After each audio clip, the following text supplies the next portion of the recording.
Advocates for dignity and try and help people. But Washington says Turkey failed to present any evidence. Mr. Khashoggi-style detention. Attempt to destroy democracy. I condemn this and I still condemn it. Well, the theme of our discussion for the International Day of Families, as outlined by Mehmet, has been made only too visible by scenes from Ukraine seen every night on our television. But in seeing this particular horror, we are witnessing only one corner of a daily horror around from Afghanistan to Myanmar to Syria and now into the heart of Europe. And we now also face a future where the prospect of civil disruption and conflict is accelerated by the existential threat of global climate change. Our panelists tonight bring a depth of experience to share with us. Shortly, we'll be joined by Dr. Olga Ilenikova and Emeritus Professor William Maley. But first, it's my pleasure to introduce Dr. Sophia Pandya, the Professor of Religious Studies at California State University in Long Beach. A Fulbright scholar, she's a specialist in the position of women in Islam and author of the book Muslim Women and Islamic Resurgence. She is currently finishing a manuscript on the Hizmet movement and the challenge of altruism. Today, for us, she draws on her personal experience with women and families fleeing across the borders from Turkey to Greece in fear of persecution. Dr. Pandya, it's a pleasure to have you with us. Thank you very much for that lovely introduction, John. I would like to talk to you about refugees and family, but first I need to give you some data. So in 2022, there's over 84 million people, or more than one out of every 100 they're displaced. And at least 35 million of those are children, and about 27 million of those are refugees. In terms of my research with the Turkish community, in 2019 and 2020 alone, around 30,000 Turks sought asylum in Europe, fleeing persecution in Turkey after the attempted coup of July 15th, 2016. And here's an image. I have some children's art here. A child drew this, a Turkish child, of crossing the Evros River. You see the children on the edge of the river bank. Those that experience displacement tend to be prone to depression, anxiety, post-traumatic stress disorder. They often experience family separation. They experience ruptures in their relationships at every level. It's very common to have financial stress during this time. And the one that affects me the most, that makes me, most concerned, is this, diminished ability to parent effectively. Because then this is not a problem that only, is for one generation. This is a problem that the subsequent generations will also feel. And this artwork here is done by a man whose first name is Mehmet. He prefers to remain anonymous, and this is of his experience in Turkey's jails. So this is a beautiful but also disturbing piece of art by another child refugee. So when we think about the refugee status, crossing the river or the Aegean Sea in the case of it's either the Evros River or the Aegean Sea for the Turkish refugees that I interviewed, that's only one stage of their journey. For some, that journey might have also included armed conflict, hiding from arrest, time in prison, beatings, torture, sometimes rape, sexual assault, capture, exploitation, human trafficking, sometimes death or witnessing death, and all of that while trying to reach the sea or the river in order to cross, or sometimes after crossing, but in a refugee camp. And it's interesting that many people think that men are most affected by political conflict, but in fact it's women and children. Women and children die at higher rates than than men do during political conflict. And they're very vulnerable when they're displaced. So many women and girls fall victim to rape, other forms of gender-based violence. And in fact, gender-based violence is used as a tactic or a strategy of political conflict. So displaced women suffer disproportionately from poverty, family separation, language barriers, a lack of access to resources, and mental health issues. And you can see these images again that depict some of the problems that women and in fact all refugees can face from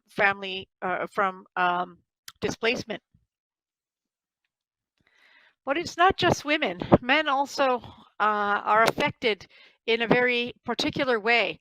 So, the refugees that I interviewed were Turkish, and so, Turkey's a Muslim country, and in a Muslim patriarchal country, one effective way to create fear and terror amongst the community that you're trying to terrorize is to threaten their sense of honor.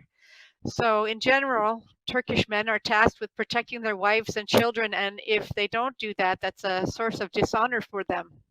And many of the men that I interviewed, they wept when they would tell me about their inability to protect their wives during the purge and the aftermath of the purge in Turkey. And something that they said over and over again is that they didn't mind being arrested, like they didn't even mind being tortured as long as their wives and their children would remain safe. And so this is another image by Mehmet of his own torture in jail, or maybe some torture that he witnessed. So I mean, when I think about the men really broke my heart, because there's a lot on their shoulders in terms of keeping the family safe. It's expected for them in Turkey to keep the family safe. So, for example, men would tell me stories like, I'd have to go to the park and cry. My wife never knows that I would go to the park and cry. I would just say I'm going for a walk, but I would go and sit there on the bench for 45 minutes until and getting all my tears out until I would feel better. And then I'd go back home, and she never knew. And so that just that affected me, that idea that he had to hide his sorrow from the family. New slide, please. But of course, we all worry about the children, and that makes sense because they really are quite affected by displacement. So children have to endure the trauma of the journey, and then of the poor living conditions in the camps, which are often quite crowded, and then sometimes substandard living conditions in their new host country. Sometimes there's a series of relocations. Oftentimes children have mental health problems, especially post-traumatic stress disorder from doing scary things like crossing a river in the middle of the night. There's all kinds of fear, in this process. And then sometimes they have poor care due to the mental health problems of their parents, right? Their parents' ability to parent is diminished.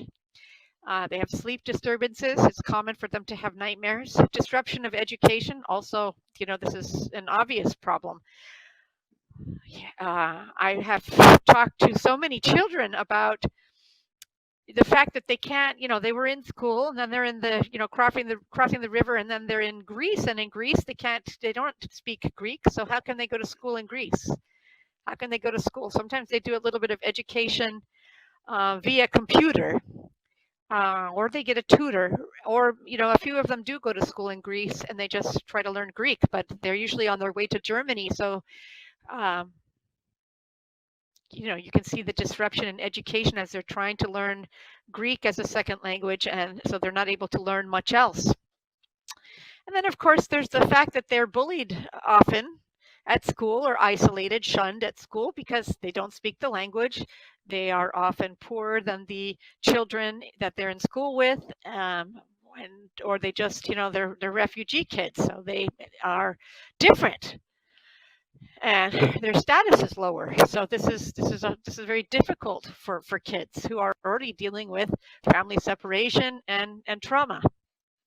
And this image here, I really love this image, even though it's really sad. But I feel like there's hope in the image. So this, it looks like a family in a refugee camp, but they can see outside of the camp that there's there's a bird and a kite and the sun, so they can see that there's hope.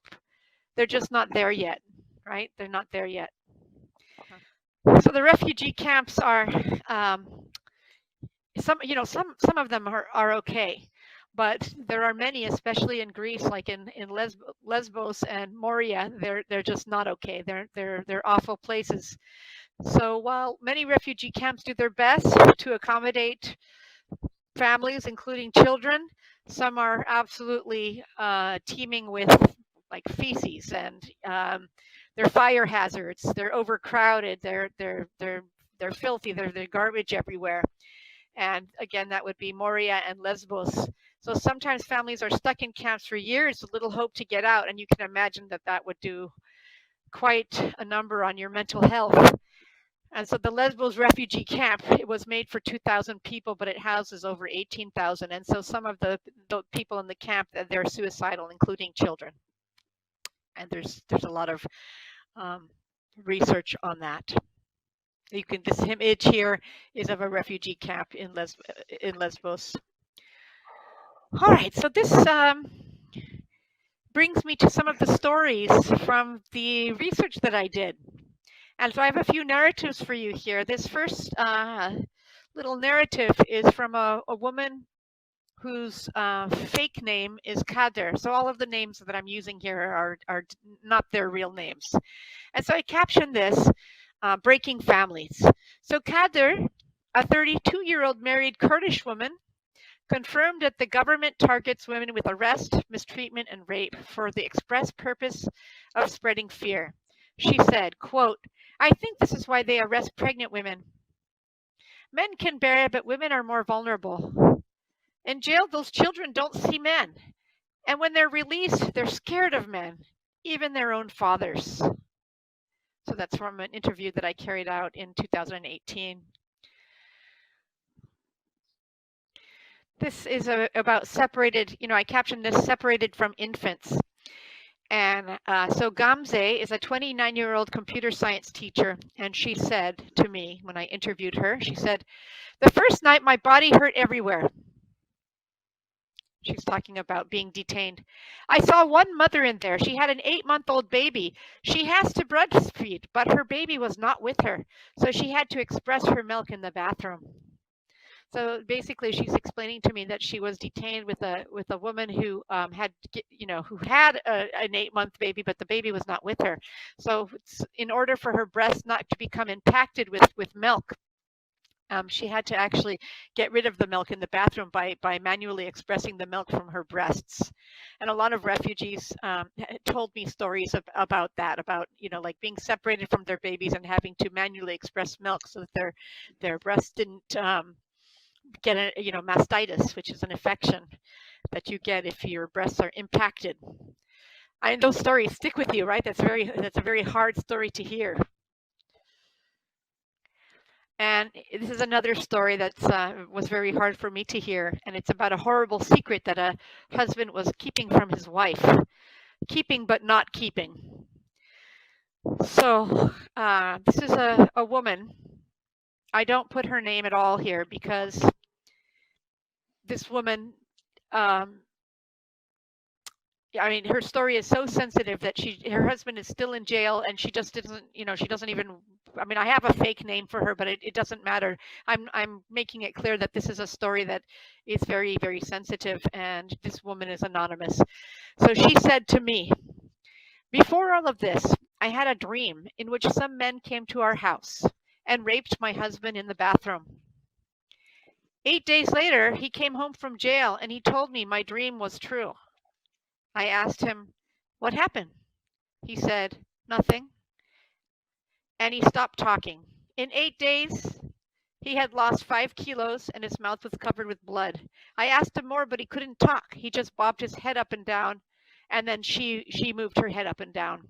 She moved her head up and down to sort of show me how he was bobbing his head up and down. And so this story actually was very horrifying. What happened was So she had the dream while her husband was in jail. And then when he came home, he said, you know what, that dream that you told me about, it actually came true. And so she said, what are you talking about? You know, did that really happen? And then, you know, he didn't want to explain further. And the story went on, actually. It was a very, very difficult story in terms of families being destroyed by this experience, by political conflict, because he was tortured, obviously, by 8 days of being raped in jail. And during those 8 days, the officials were trying to get names out of him, and he did tell names. He did tell names.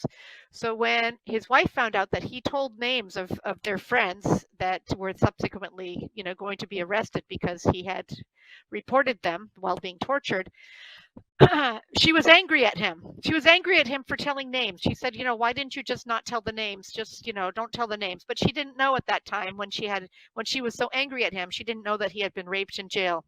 So you can imagine the layers of guilt that she had when she was telling me this story, the layers of guilt that her husband was tortured, that her husband told those names.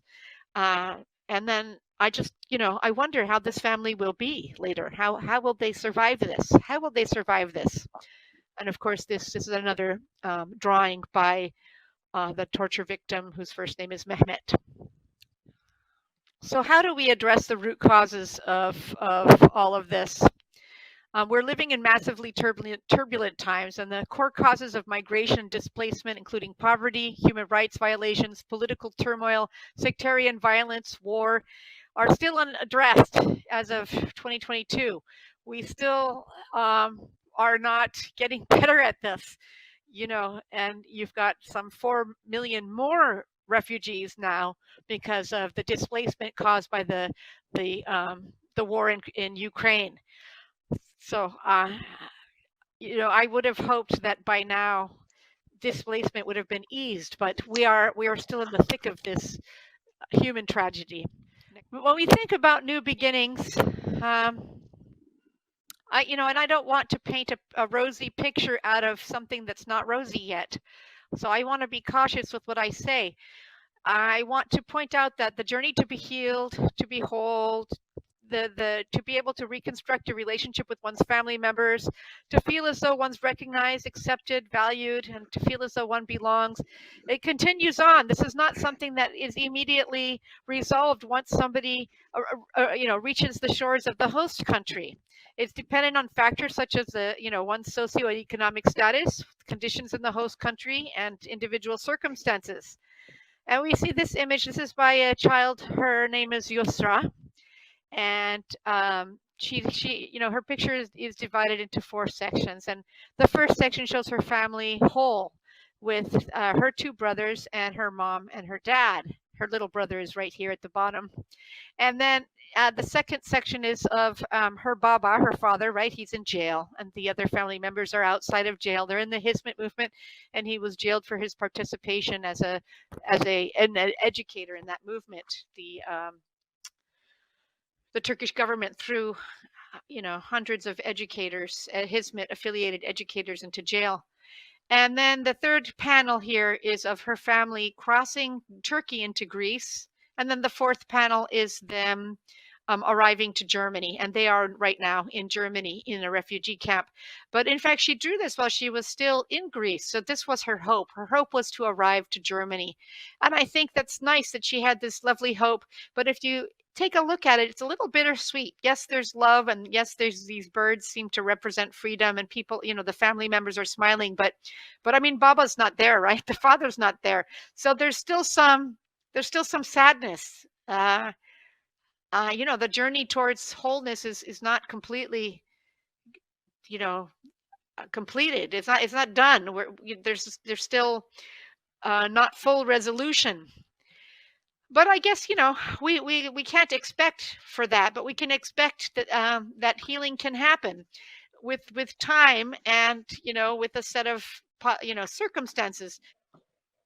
So if we think about the circumstances, what would we need? Of course, we need state and local governmental commitments to displaced families. We also need to create and support language, employability, and mental health programs. It would be good to ask the public to volunteer, or even to have organizations that have, they organize volunteers to help displaced families with language, with filling out of forms, with daycare, with mentorship, homework, and just to raise awareness regarding displaced persons, and to address the root causes of their displacement. And it's really important because it's up to us to help this child. You see this child's drawing here. She's drawing a picture of what her life is now, right? Of her the turmoil, the trauma, and she's taking a peek at what it could be. And she's hopeful that there could be some sunshine, right? That there could be a new day, there could be a new beginning. And for that to happen, I think it takes all of us. It takes an international commitment. It takes all of us to help that happen. Thank you very much. Professor Pandya, thank you so much for that quite disturbing but challenging portrait of just one sector of an emerging worldwide problem that's been growing over the last 20 years and seems likely, disappointingly, to grow even worse in the forthcoming decades. If we mention some of the things you mentioned earlier: poverty, sectarian violence, politics, such as what's happening in the Ukraine, and of course, over all of these is the impending havoc of climate change, which is already beginning to affect communities around the world. You spoke initially out of the experience of people coming out of Turkey. Turkey's a country that's inside the embrace of NATO, on the edge of the European community, yet even here in Turkey, there are breaches of civil rights that other countries appear to be willing to tolerate. Are we looking at really an erosion of care for people in civil society generally over the last few years? I mean, somebody told me some months ago that we spent the first 40 years after the Second World War building international institutions, and the last 40 years tearing them down again. And so this general point first. Yeah, I think it's really important to realize that if we value democracy, it's something that we have to actually all fight for.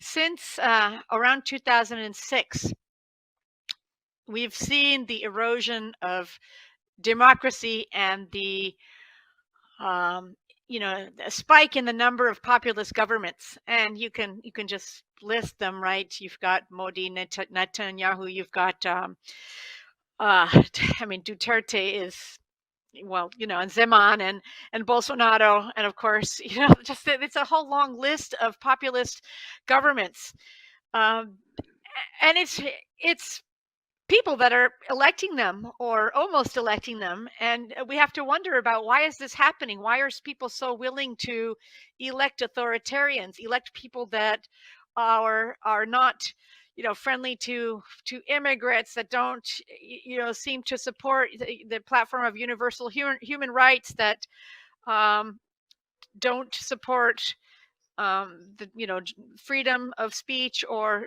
they don't protect journalists. So why is this? Why are we changing as a community? And I think for some people, they just don't feel as though democracy has done enough for them, or they feel scared about the rapid social change that they've experienced since 2006. And we have had some very rapid social change, right? Things have changed a lot since, even before 2006 with the rise of globalization. So I think that people are not uniformly content or agreeing that some of the things that many of us do value, like universal human rights, they'd rather would have things their way. They just want, in the case of Turkey, they want a religious Turkey, or they want an ethnically pure Turkey, or they just they want the guy they want. They want Erdogan. They don't want democracy. They just want Erdogan. So this is a problem in many countries, I think, including the United States, including, I'm sure, Australia, right? It's a problem everywhere, where you just to maintain democratic ideals is something that we have to actually fight for. You're a professor of religion, and you've mentioned the role of religion in this. And there's something of a paradox for religion in this whole thing. On the one hand, religion is that provides the foundation for democracy and human rights and other things. If you look at one strand of religious tradition, at the moment, however, religion seems to be being deployed in precisely the other way, as a refuge from the world, to put up walls and defences. The paradox of this must be constantly before you. Yes, yeah, that's a really good question, and that is true. I mean, religion is one of the markers of identity, and thus it's political, right? And so the people that are really exclusivists, they would not want to be pluralistic. They would not want to live with other minority or other religious groups. They would believe that their religion is the one and only truth, and that they are the only ones going to heaven. Everybody else is going to hell. So why not help God send them there, right? Why not help God send those people to hell? But then, in every religion, you also have inclusivists. You've got, Christian, Jewish, Hindu, Buddhist, etc. Inclusivists, of course, Muslim inclusivists. And they believe we can live just fine with other communities. We don't need to, it's not my way or the highway. And I think that I have more in common, and many people do, with inclusivists from other religious groups than I do with exclusivists from my own religious group, Mm. Well, I think one of the particularly powerful examples you give of the inclusive possibilities of religion also begin at the local level. You mentioned those very important things that we can do to support refugees. That is, as an act of grace or an act of love, an act of neighbourliness, an act of fellowship, which are germane, key to all religious traditions, begin with how I treat my neighbour. These people are our neighbours. The refugees coming in are our neighbours. And it's again the other end of this paradox, that the way to begin, even if it's the local level that comes most divisive, it's also where to begin the rebuild. Yeah, exactly. I mean, we have to think about what kind of society we want to live in. And I mean, to do so, it really requires creativity and imagination. We can imagine a better community. We can imagine a better society that takes care of the most vulnerable and protects the most vulnerable. And I think this is a measure of civilization. I don't believe anybody has a great civilization if they neglect the most vulnerable. And it begins with us. It can begin with us. That is, those local actions, like being a volunteer and helping a kid with his homework. Oh, there's so many volunteer agencies in every country. I know that there's just dozens in California. I'm sure there's dozens in your state and also in your city that one can reach out to, and one can donate food to, or offer to just do homework, help with filling out forms, help with language training in so many different ways. You just go and ask, what do you need? What do you need? Sometimes what refugees need is just not to feel invisible. One of the problems that refugee families have is that they just feel like nobody knows they're there. And in fact, many people don't know that they're there, they don't know. So I have so many people tell me, like, I just don't feel like people understand that I've been traumatized. I'm walking around in this city and I'm taking the bus. I'm going into a store, and people don't know what just happened to me. They don't know everything that I've just experienced, and they don't even know, they don't know that I'm a refugee. They don't know that I have needs. And I think that this is one of the most painful things, is just to feel like you don't belong and that you're not seen. And we can see, we can choose to see, we can choose to recognize. Yeah. And the theme, and this brings us back really to the central theme of your talk, that this is really about the central unit of our society, family units, and the destructive effect of being a refugee can have on the essence, the foundational essence of our society, parents and children and their relationship to the world. That's right, because the very fabric of the family is torn apart by this. It was hard to choose which stories to include in that PowerPoint I gave. I talked to people who said, I didn't realize that I was talking to my father the last time because I crossed the river and then he died. That just stories like that. I couldn't include all the stories, but if you think about the story of the husband who was raped in prison and his wife was mad because he told the stories while the guy was tortured. I mean, he reported. He didn't tell stories. He reported on other people while he was being tortured. Just the layers of that, the layers of like the society is torn apart because he told names, but of course he's torn apart inside of himself, and their marriage is torn apart, and they have children. Mom is messed up and dad is messed up. Another family, I could have included this story, but it was a mother of twins, and this is one of the most disturbing stories of all. She said that she arrived to Greece with her twins and they were in diapers when she arrived, and she couldn't even get diapers for them, in the refugee camp. They were just, she had paper diapers and she didn't know how to, she couldn't replace them. They would just poop in them. And she said that now her twins were 2. And she said, and then she started crying when I was interviewing her, and she said, I don't want to play with them anymore. And I said, wait a minute, what are you saying? And she goes, I'm bored of them. I don't want to be with them. I don't want to be with my children. I can't handle them. I don't want my children. She basically was telling me that she didn't want to be a mother. So I had to back up, and I was thinking, okay, I'm a researcher right now, but this is like a family crisis. What do I do? She's basically telling me that she's in crisis with her children, So there's a lot going on with these families. The very fabric of family life is torn apart. So how do we help? I mean, we have to provide all kinds of support. We have to provide support for these families. And it's a whole of society issue. It begins with us as individuals, but extends to our, as you said, our local government, our state governments, our national governments. Do you ever give up hope? I mean, the issue does affect me. Yeah. Yeah, I mean, so do I give up hope? I mean, the issue really does, it impacts me, it does impact me quite heavily. And sometimes I do have moments where I just say, I don't even want to read about this issue anymore. This is too hard to read about. But in fact, what helps is doing something. That's what helps. When I give up hope, if I can do something about this issue, it makes me feel better, in fact. And I encourage your viewers to also do something. We're all dealing with paralysis. The world is a scary place right now. But it does actually make one's own mental health better if you just do one small thing, whatever you can do. You donate the $20, or you go and donate a bunch of cans of food, or whatever it is you can do. It'll make you feel better. Sophia Pandya, that's probably an appropriate place to pause this discussion, because I do think that do something. It's one of the salutary messages we all need. Yes. Professor Sophia Pandya, thank you so much for your contribution to this discussion. Oh, you're quite welcome.